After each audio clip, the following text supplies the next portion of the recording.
Es un honor tremendo estar aquí con el doctor y exministro de Salud, Enrique París, nombre conocidísimo y nombre que yo aprecié muchísimo durante la pandemia cuando de otro país de América Latina estábamos todos mirando lo que estaba haciendo Chile bajo su liderazgo, doctor.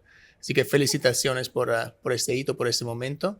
Hoy director de Clínica Meds, ¿cierto? Sí. Así que gracias por lo que hizo durante ese momento tan crítico de salud. Muchas gracias, Nicolás. Gracias a Roche también por invitarme a este conversatorio. Le agradezco sus palabras con respecto a la pandemia. Nosotros hemos tratado siempre de trabajar con la industria farmacéutica en todo lo que tiene que ver innovación, avances, pensando en una cosa, obviamente en la salud de las personas. Por eso que hicimos un esfuerzo muy grande con el presidente Piñera de comprar vacunas de forma precoz, comprar vacunas en diferentes países y con diferentes laboratorios para que no faltara nunca, no tuviéramos pérdida de stock. Yo en vez de integración hablo de colaboración público-privada porque creo que es fundamental.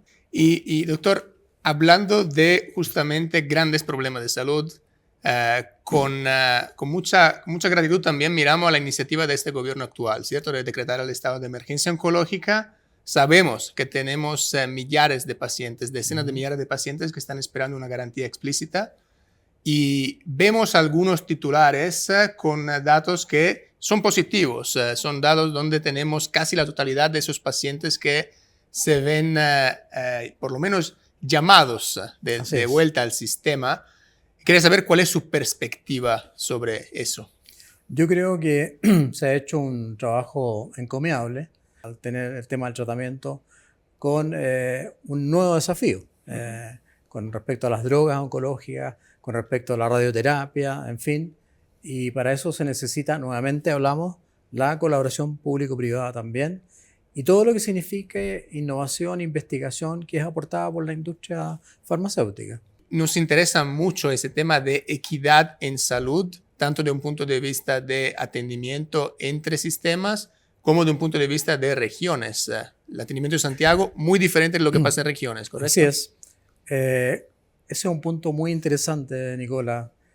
Yo siempre nombro a un filósofo social, a Rawls, que dice que el paciente tiene que tener derecho a la atención de salud en relación a su enfermedad, a su patología, a lo que está sufriendo él y a veces la familia también, y no a su capacidad de pago.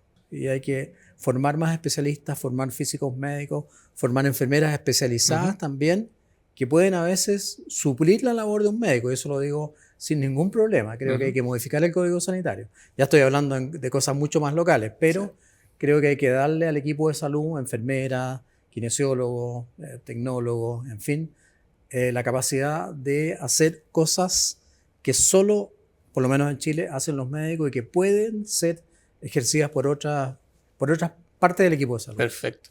Sería un enorme valor. Hicimos un estudio con Wyfor y con Harvard y se calculó que aproximadamente el país perdió entre 2018 y 2022 3.700 mil millones de dólares. Es una cantidad enorme y es la carga de enfermedad que está relacionada al tratar de o dejar de tratar de forma adecuada a esas pacientes. Si me permite, la dimensión económica es algo súper interesante también. Le quería preguntar sobre esto. La gente cuando habla de evidencia o de economía de la salud, o los que trabajan en aquello, justamente están pensando, y debería ser así, demostrar que es más barato tratar, que es más barato diagnosticar precozmente, que es más barato prevenir o hacer exámenes para detectar, que llegar a que el paciente o la paciente esté ya con la enfermedad, con el cáncer, con el tumor. O la opinión pública siempre dice, voy a tratar de desmentir eso, que las drogas son muy caras, que los medicamentos son muy caros. Pero ¿cuánto más caro es no tratar al paciente? ¿Cuánto más caro es perder una vida? ¿Cuánto más caro es ver sufrir a una persona? No tiene medida, no hay cómo medirlo. Por lo tanto, yo prefiero que tengamos los mejores tratamientos, la mejor atención a nuestros pacientes y obviamente con el costo que eso significa, pero que es mucho más positivo que dejar al paciente abandonado, sufriendo su enfermedad sin poder trabajar. ¿Qué falta aquí en Chile para que podamos abrirnos a ese tipo de camino? Claro. Que podría ser un camino súper interesante para no solo ver salud como este costo a contener, sino que como una inversión estratégica, ¿no? Exactamente, ese es el concepto que además hay que colocar en la mente de las personas. Voy a partir por eso. Gastar en salud no es gastar. Gastar en salud es invertir. Y ese es el cambio que tenemos que hacer. Si uno compra un medicamento de buena calidad, si uno importa, digamos, equipos de buena calidad, si uno envía a una persona a especializarse en el extranjero para que pueda acá intervenir en Chile a los pacientes, es una inversión, no es un gasto. Y ojalá que los gobiernos entiendan eso. Invertir en medicamentos, invertir en terapias, invertir en innovación es una inversión para el futuro de las personas, pero también para el futuro del país. Entonces creo que la colaboración público-privada es fundamental. Y quiero agregar una cosa más. Yo soy convencido de que la transferencia tecnológica es un avance enorme. Por lo tanto, laboratorios internacionales que transfieran parte de la patente o hagan transferencia tecnológica a laboratorios chilenos, en el caso de Chile me refiero, porque puede ser en otros países de Latinoamérica, permitiría la fabricación de nuevos medicamentos, nuevas vacunas, nuevas terapias en los países, en este caso de Latinoamérica, para poder exportar al resto de la región.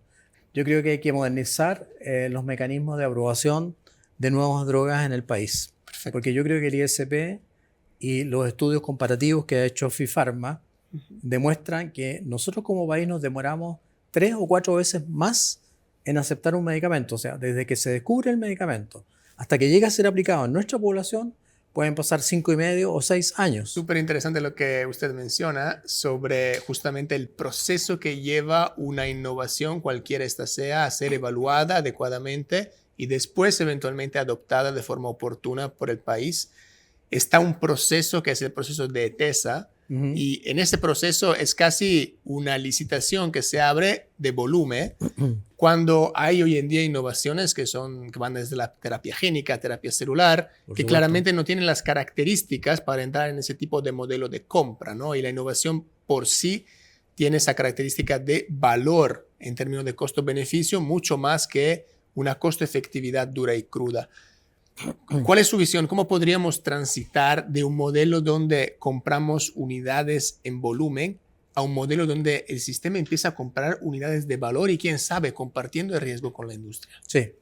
Para mí ETESA es fundamental. Evaluación de tecnología en salud, se llama acá en Chile, tiene que ser un ente independiente. No tiene que estar dentro del Ministerio de Salud.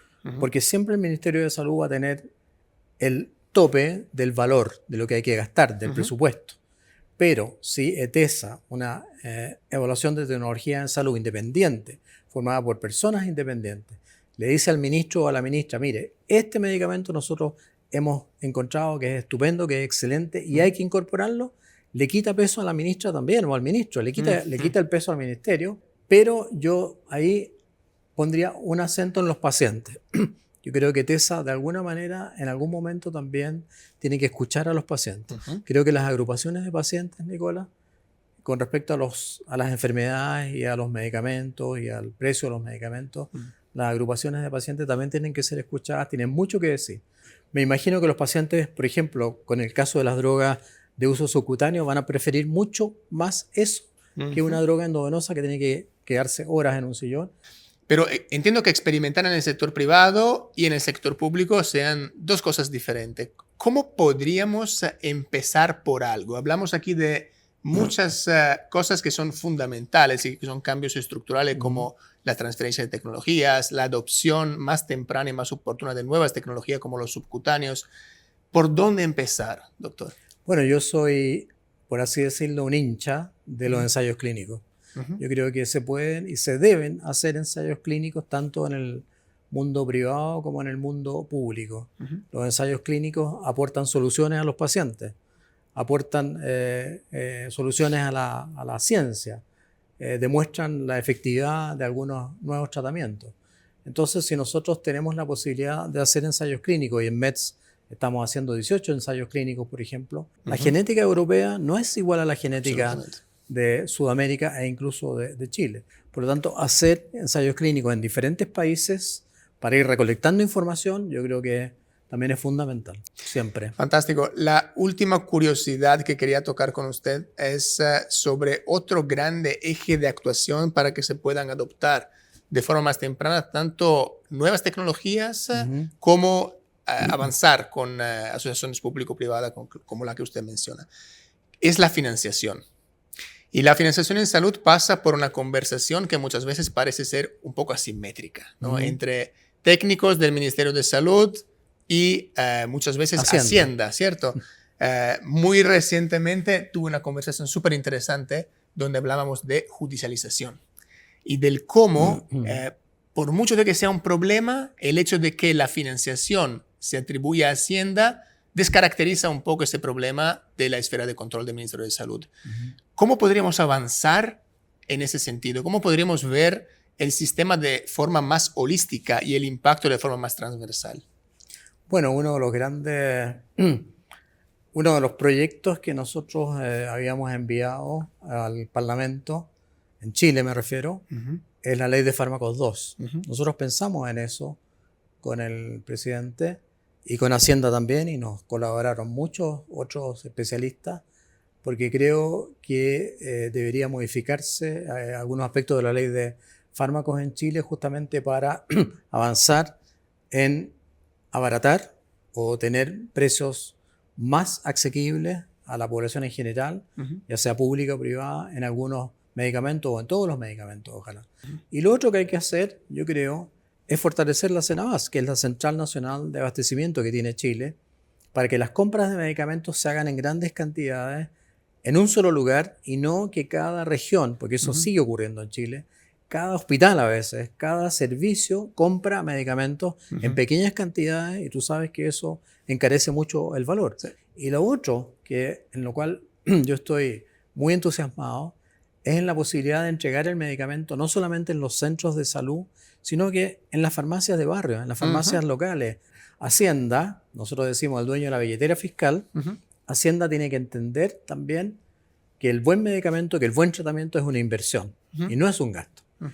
No es dicotómico, ¿cierto? Las dos cosas van de la mano. El impacto humano, el impacto en los pacientes y el impacto económico. Y me quedo con esto. Los buenos medicamentos, las buenas inversiones en salud son inversiones, no son gastos. Y para que podamos hacer esto, quién sabe, que la puedan escuchar y que podamos empezar realmente a conectar cosas como lo que es CETESA y lo que es un sistema de compra que reconozca el valor de la innovación. Perfecto. Estoy totalmente de acuerdo contigo. Buenísimo. Gracias por su tiempo y por sus grandes contribuciones. Gracias por invitarme. No sé si son grandes mis contribuciones, pero gracias por invitarme.